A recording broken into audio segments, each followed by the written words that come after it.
सेहत से जुड़ी बहुत जरूरी चैप्टर है, देखिए।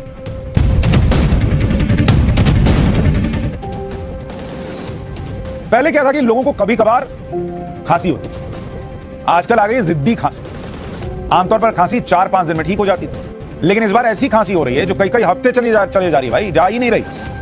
वो ऐसे कोई रिश्तेदार नहीं होते जो आके बैठ गए, जा ही नहीं रहे, वैसे रिश्तेदार टाइप बैठ गई, जा ही नहीं रही।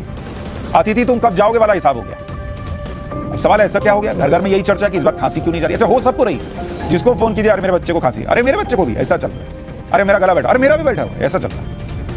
डॉक्टर को दिखा लिया, दवा भी खा ली, कब सिरप पी लिया, कब सिरप ना हुआ कोल्ड ड्रिंक हो गई, लोग गट पिए जा रहे, खत्म ही नहीं हो रहा है खांसी। लेकिन खांसी है कि जाने का नाम नहीं ले रही। वैसे बदलते मौसम में लोगों को फ्लू होना, बुखार होना, खांसी होना कोई असामान्य बात नहीं, फरवरी मार्च में इस तरह की शिकायत होती है। लेकिन इस बार हद हो गई, दवा लेने के बाद भी लोगों को तेज बुखार हो जा रहा है, कई हफ्तों तक खांसी की शिकायत बनी हुई है। मरीज और डॉक्टर दोनों परेशान हो गए, मरीज खांस कर, डॉक्टर दवा बदल कर। अच्छा, डॉक्टर की इमेज लोग डाउट कर रहे हैं, ये ठीक वाला नहीं, ठीक डॉक्टर नहीं है, ठीक दवा नहीं दे रहा है।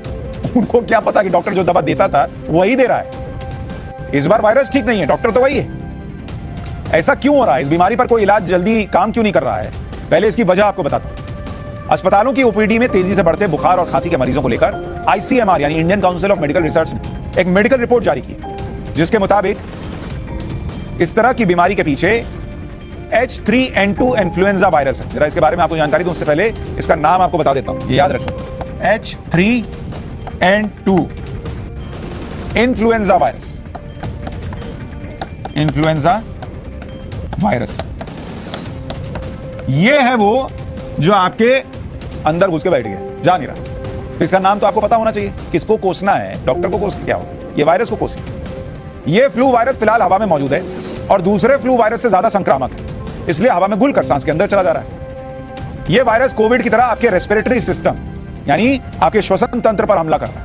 लेकिन ये कोविड वेरिएंट नहीं है, ये मत सोचिएगा कि कोविड नहीं है, और ये जानलेवा भी नहीं है, जान नहीं जाएगी।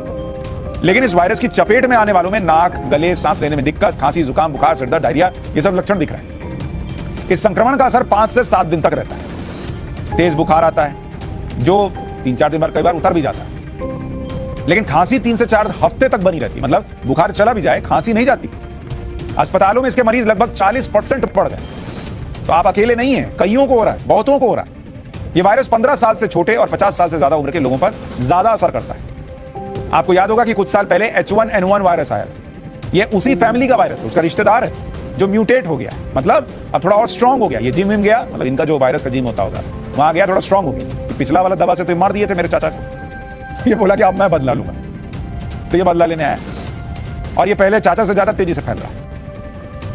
अब सवाल ये कि इस फ्लू वायरस का इलाज क्या है बॉस, क्योंकि बुखार और खांसी होने पर हमारे यहाँ लोग खुद ही डॉक्टर बन जाते हैं। हमारे तो सब चीता है ना भाई, मोदी जी चीता बाहर से लाए, उनको नहीं पता सबके अंदर एक चीता बैठा है, सब गूगल कर लेते हैं, वो ये खाते हैं।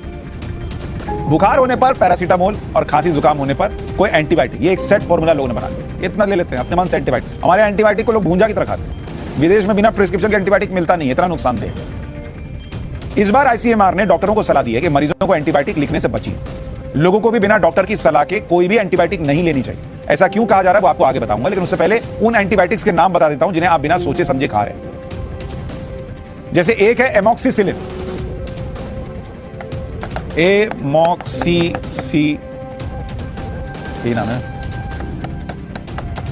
एमॉक्सिसिलिन। एक है सिप्रोफ्लॉक्सासिन, ये भी लोग एकदम खाए नहीं चल। एक है नॉरफ्लैक्सासिन, नॉरफ्लॉक्सासिन ये वाला भी। एक है ऑफ्लॉक्सासिन, ये भी लोग खा रहे हैं। तो थोड़ा सोच समझ। आईसीएमआर ने अपनी रिसर्च में पाया कि इस फ्लू वायरस से लोगों को डायरिया की दिक्कत हो रही है, इसलिए बहुत से डॉक्टर भी धड़ल्ले से एंटीबायोटिक का कोर्स चलाते हैं। लेकिन 70% मामलों में डायरिया फ्लू की वजह से नहीं बल्कि वायरल की वजह से हो रहा है, जिसमें एंटीबायोटिक की जरूरत ही नहीं। इसलिए बिना फ्लू की जांच किए बिना ये एंटीबायोटिक देना ठीक नहीं है। डॉक्टर्स को पहले एंटी एलर्जिक दवा देनी चाहिए और उसके बाद आगे का क्या हिसाब किताब होना चाहिए, सोचना चाहिए। हालांकि इस वायरस से घबराने की जरूरत नहीं, क्योंकि जानलेवा नहीं, मतलब आपकी जान नहीं जाएगी। आप बोलने को कह सकते हैं अरे यार खांस खांस के जान ही चली जाती नहीं ना, वो तो बोलने का है, तो वो बोलने वाला ही रहेगा, जान जाएगी नहीं।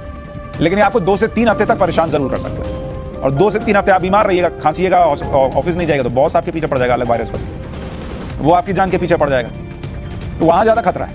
इन्फ्लुएंजा वायरस से बचने और कंट्रोल करने के एससीएमआर ने कुछ गाइडलाइंस जारी की है। इसमें आपको कोरोना वाली सावधानी अपनानी होगी, लेकिन कोरोना नहीं है। अगर फ्लू के कोई लक्षण है तो मास्क पहनिए, भीड़ में मत जाइए, साबुन और पानी से अपने हाथ धोइए, खांसते और चीखते समय अपनी नाक और मुंह को कवर कर लीजिए। फ्लू के लक्षण है तो खाने में लिक्विड डाइट लीजिए। बुखार और बदन में दर्द के लिए पैरासीटामोल की गोली ले लें, लेकिन डॉक्टर से पूछकर।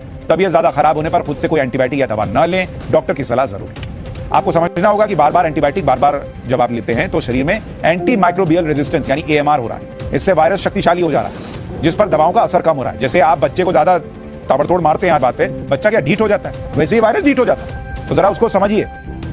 लेकिन समझना आपको यह भी है कि आपको किसी भी भ्रम वाली खबर से भी बचना।